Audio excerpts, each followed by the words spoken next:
may yaqulu rabbana atina fid dunya hasanah. Jangan ragu-ragu kalau yang ini. Wa fil akhirati hasanah. Wa qina. Kita tak bisa hukumi status seseorang. Tak bisa hukumi iman dan baiknya seseorang. Tapi kita bisa melihat tapak dan jejak kebaikan yang ditinggalkan oleh orang itu. Kan kalau ingin lihat orang husnul khatimah, baik atau tidaknya, karena itu husnul khatimah, bukan husnul bidayah. Husnulnya di akhir. Kebaikan tampaknya di akhir. Setelah wafat, tampaklah kebaikan-kebaikannya. Virallah kemuliaan-kemuliaannya. Itulah kemudian yang kita ikuti tapak jejaknya. Maka bagaimana menjadikan semua nilai kebaikan itu punya nilai di akhirat? Karena nanti, mohon maaf, ada orang pun ahli dunia tapi baik. Jangan salah. Ahli dunia tapi baik. Cuman sayang kebaikannya tidak disiapkan untuk akhiratnya. Zaman Nabi itu ada orang belum beriman, non-muslim. Baiknya luar biasa. Sedekah ke orang, sosialnya tinggi. Mengatasi kesulitan orang lain, bantu memudahkan akses. Maka Sayyidah Aisyah radhiyallahu taala anha bertanya pada Rasulullah, "Ya Rasulullah, wahai Rasulullah, bagaimana status orang ini di akhirat sementara dia ini baik sekali tapi imannya belum ada?" Maka turunlah Quran surah ke-25 ayat ke-23. Wa qadimna ila ma 'amilu min 'amalin faj'alnahu haba'an manthura. Wa qadimna na'nya li ta'zimin nafsi fi ta'zimin sya'ni. Menunjukkan keagungan Allah pada sesuatu yang sangat penting. Jadi kalau kita terjemahkan dengan tafsir, demi keagunganku dan keadilanku, aku berikan balasan untuk dunianya. Tapi di akhirat dia tidak bernilai. Jadi kalau ada orang berbuat baik untuk dunia, tapi dia tidak siapkan untuk akhiratnya, keadilan Allah menjawab dan membalas kebaikan dia itu di dunia. Tak adil kalau Allah balas di akhirat. Sebab dia berbuat baik dengan hukum dunia, maka Allah balas pula dengan hukum dunia. Tuh. Baiknya karena dunia, maka diangkat orang itu. Disebut-sebut orang itu. Disanjung orang itu. Ada pula yang mendoakan. Tapi kalau tidak ada kunci akhiratnya, di akhirat kebaikan itu hanya akan menjadi debu yang berterbangan. Detil Al-Quran. Debunya terbang. Kalau terbang kan tak bisa ditimbang. Kalau debunya hinggap, masih ada berat. Tapi kalau debunya terbang, bagaimana menimbangnya?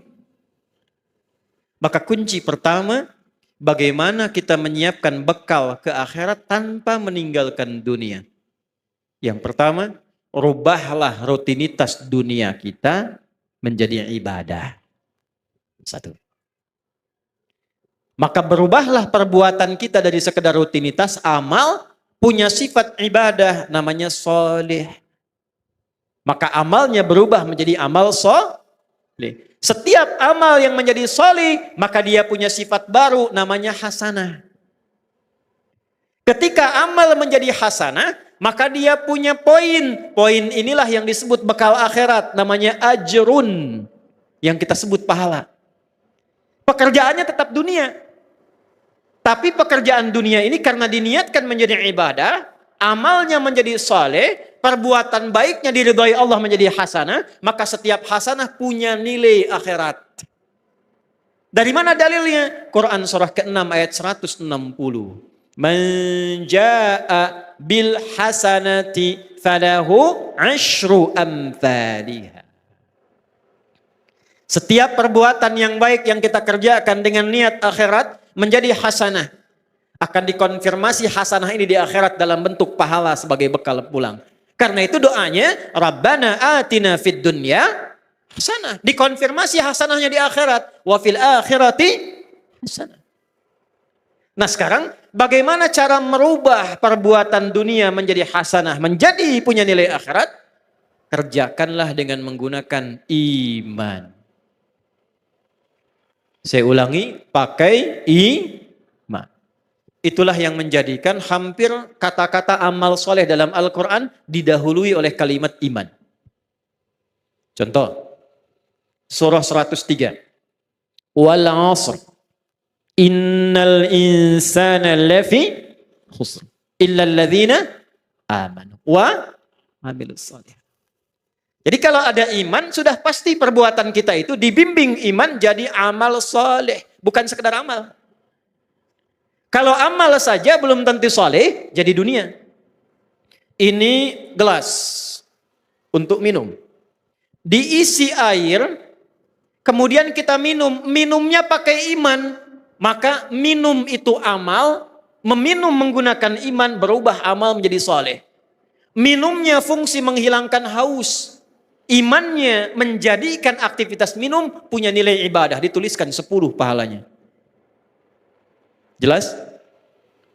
Yuk kita detilkan ya. Kita detilkan. Pelan-pelan. Rubah kegiatan dengan menggunakan iman.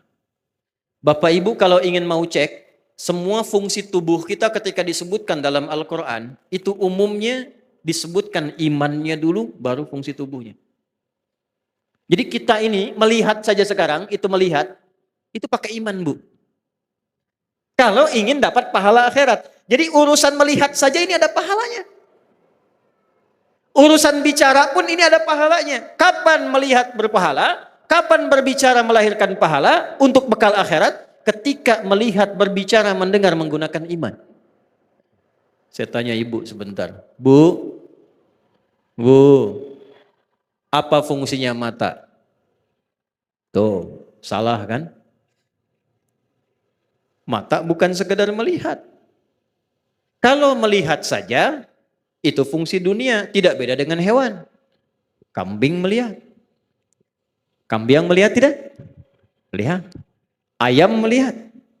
Elang melihat. Mata elang lebih tajam dibanding mata kita. Elang di udara, anak ayam kelihatan. Ibu naik Garuda, anak sendiri tak tampak. Hah?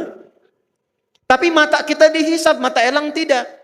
Karena itu, karena hisab adanya di akhirat, maka hukum akhirat kita pakai, melihatlah pakai iman.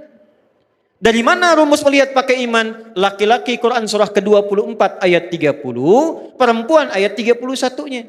Imannya disebutkan, baru fungsi matanya. Qul lil mu'minina yaghuddu min absarihim.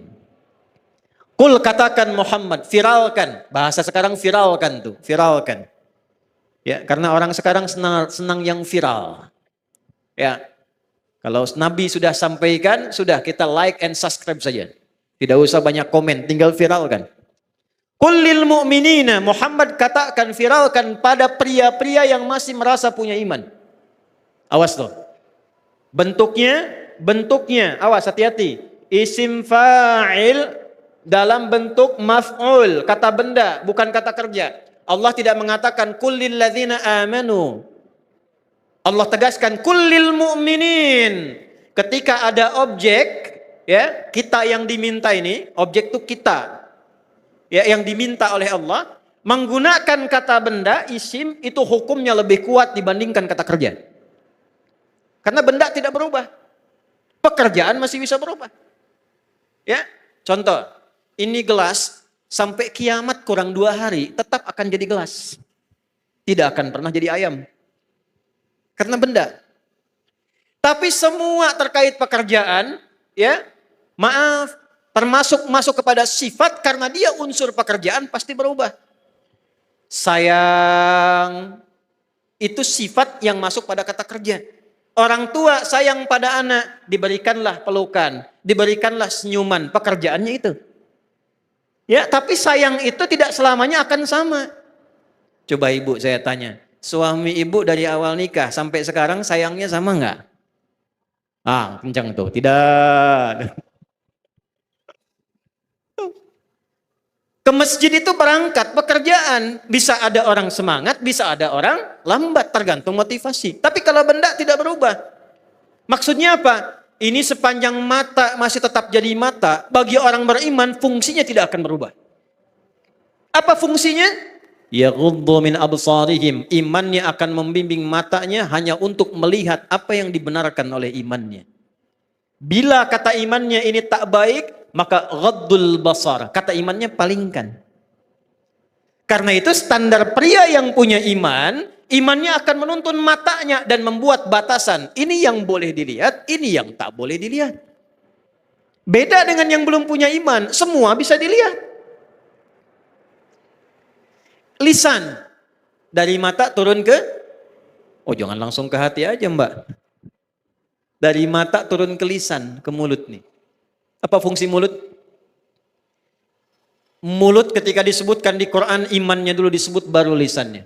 Ya ayyuhalladzina amanu, imannya dulu. La yashar qaumin qaum. La yaghtab ba'dukum ba'da. Nabi kuatkan, man kana yu'minu billahi wal yaumil akhir, imannya dulu. Falyakul khairan aw liyas.